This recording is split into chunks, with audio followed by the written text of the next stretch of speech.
Kerajaan Islam di Sumatera.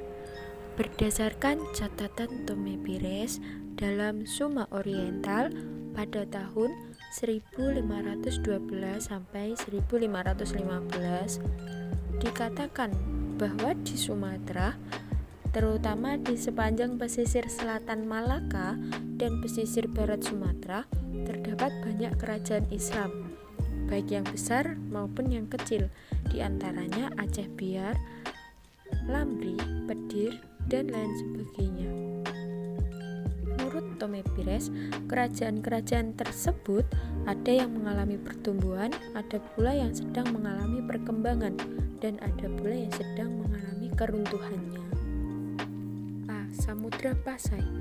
Samudra Pasai berkembang pada tahun 1270 hingga 1275, pertengahan abad ke-13. Terletak kurang lebih 15 km di sebelah timur Lok Semawe, Nanggro Aceh Darussalam. Berikut ini merupakan urutan para raja-raja yang memerintah di Kesultanan Samudra Pasai. Yang pertama, Sultan Malik As-Saleh. Yang kedua, Sultan Muhammad Malik Zahir. Yang ketiga, Sultan Mahmud Malik Zahir. Yang keempat, Sultan Zainal Abidin Malik Zahir. Yang kelima, Sultanah Nahrisyah. Yang keenam, Abu Zain Malik Zahir. Yang ketujuh, Mahmud Malik Zahir. Menurut Tome Pires, Kesultanan Samudra Pasai mencapai puncaknya pada awal abad ke-16. Titik kesultanan itu mengalami kemajuan di berbagai bidang, seperti politik, ekonomi, pemerintahan, keagamaan, dan terutama ekonomi perdagangan. Dalam sumber-sumber sejarah, mereka sudah menggunakan mata uang seperti uang kecil yang disebut dengan cetis. B. Kesultanan Aceh Darussalam. Pada tahun 1520, Aceh berhasil memasukkan kerajaan Daya ke dalam kekuasaan Aceh Darussalam pada tahun 1524.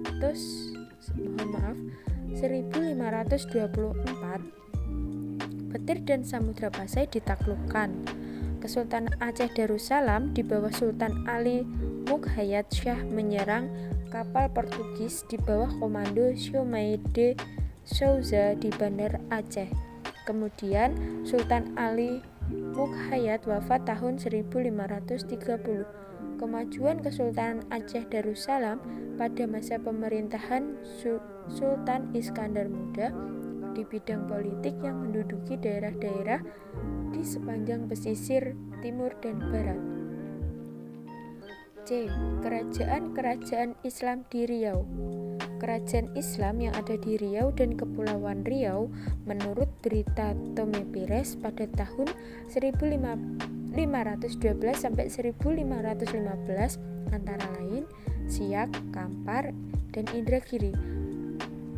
Pada abad ke-13 sampai ke-14, kerajaan Kampar, Indragiri, dan Siak itu dikuasai oleh kerajaan Melayu dan Singosari Majapahit. Kerajaan-kerajaan tersebut bercorak Islam sejak abad ke-15. Kerajaan Siak di bawah pemerintahan Sultan Said Ali pada tahun 1784 sampai 1811. Banyak berjasa bagi rakyatnya karena berhasil memamerkan kerajaan dan ia dikenal sebagai seorang sultan yang jujur. Pada tahun 1811, pemerintahannya digantikan oleh putranya, yaitu Tengku Ibrahim. Namun, kerajaan Siak mengalami kemunduran, sehingga banyak orang yang pindah ke Bintan, Tambelan, Terengganu, dan Pontianak. Pada tanggal 27 September 1838, kekuasaan politik kerajaan ini sama sekali hilang. Berdasarkan Traktat Van Vrede and Vrijdschap di bawah pemerintahan Hindia Belanda, yang berarti jalannya pemerintahan Kerajaan Indragiri ditentukan pemerintahan Hindia Belanda. D. Kerajaan Islam di Jambi. Berdasarkan temuan arkeologis, kehadiran Islam di daerah Jambi dimulai pada abad ke-9 atau abad ke-10 sampai abad ke-13. Pada masa proses Islamisasi masih terbatas perorangan. Karena proses Islamisasi besar-besaran berdasarkan dengan tumbuh dan berkembangnya kerajaan Islam di Jambi sekitar 1500 Masehi di bawah pemerintahan orang kayu hitam yang meluaskan bangsa 12 dari bangsa 9 anak Datuk Paduka Berhala. Datuk Paduka Berhala adalah orang dari Turki yang terdampar di Pulau Berhala, yang kemudian dikenal dengan sebutan Ahmad Salim. Pada masa pemerintahan Sultan Sri Ingalogo 1665 sampai 1690 terjadi peperangan antara Kerajaan Jambi dengan Kerajaan Johor, di mana Kerajaan Jambi mendapat bantuan VOC dan akhirnya menang. Meskipun demikian, sebagai upah bantuan itu, VOC berturut-turut menyodorkan perjanjian. Pada perjanjian tersebut menguatkan monopoli pembelian lada.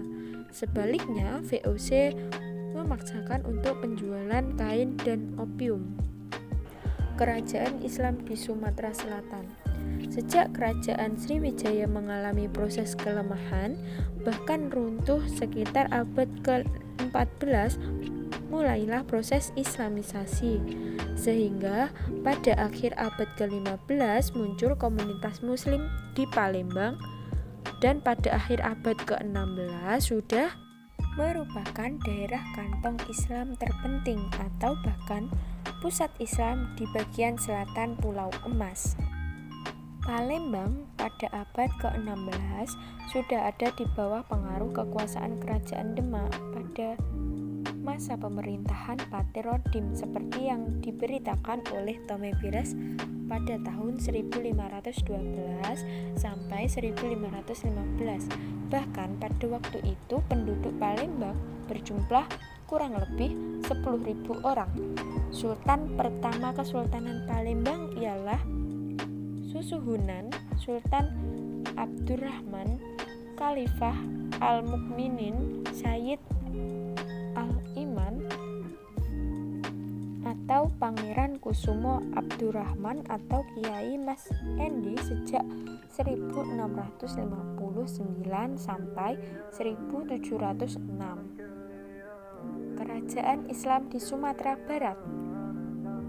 Berdasarkan berita Cina dari dinasti Tiang yang menyebutkan sekitar abad ke-7 atau 674 Masehi, ada kelompok orang-orang Arab dan disebutkan oleh W.P. Grunewald, wilayah perkampungan mereka berada di pesisir barat Sumatera Islam yang datang dan berkembang di Sumatera Barat. Diperkirakan pada akhir abad ke-14 atau abad ke-15 sudah memperoleh pengaruhnya di kerajaan besar Minangkabau, bahwa Islam sudah masuk daerah Minangkabau pada sekitar abad ke-15 akhir. Sejak awal abad ke-16 sampai awal abad ke-19, daerah Minangkabau senantiasa terdapat kedamaian, sama-sama saling menghargai antara kaum adat dan kaum agama, antara hukum adat dan syariah Islam sebagai tercetus dalam pepatah. Adat bersandi syara, syara bersandi adat. Namun, lambat laun mempunyai kebiasaan buruk, seperti main judi, menyabung ayam, menghisap madat, dan minum minuman keras. Melihat keadaan tersebut, kaum Padri berkeinginan mengadakan perbaikan, mengembalikan kehidupan masyarakat Minangkabau kepada kemurnian Islam.